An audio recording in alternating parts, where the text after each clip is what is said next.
Okay, let's talk about this. Marcoleta could be sanctioned for witness falsified affidavit, say Barry Gutierrez. At ayon nga dito, nahaharap itong si Marcoleta sa parusa sa paghaharap niya ng peking testigo na nagngangalang Orly Gutesa. Paano natin may kukonsidera na peke? Actually, this is a falsification of document. Kaya masasabi natin na peke kadahilan ng itinanggi nung nakaperma doon sa affidavit nitong ni Orly Gutesa. Kinonsinte ni Marcoleta.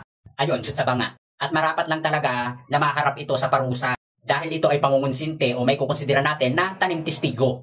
Dahil sa manipulations of law, binababoy niya ang batas dito sa Pilipinas, which is hindi naman nararapat na mismong dapat sila ang nag-i-implement ng tamang batas. Pero sila pa mismo ang bumabalik nito. I categorically deny notarizing, signing, or participating in the preparations of the said documents.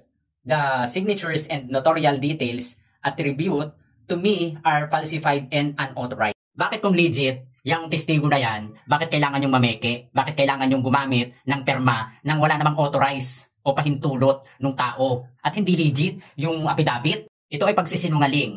Tanim testigo.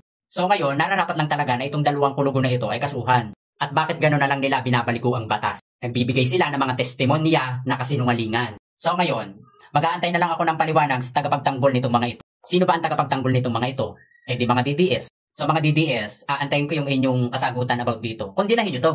Makabayan kayo Pag hindi nyo to kinundina, ibig sabihin nun hindi kayo makabayan, maka-Duterte kayo. Sino ba ang nag-utos dito sa dalawang ito? At ano ba ang dahilan at bakit ginagawa nila itong tanim witness? At bakit ginagawa ni Orly Gutesa ang pagsisinungaling at pagpayag dun sa mga ganitong eksena? Bayad ba o may utang na loob? Choose one. So ayun, Kev7, God bless, bati-bati, walang away-away.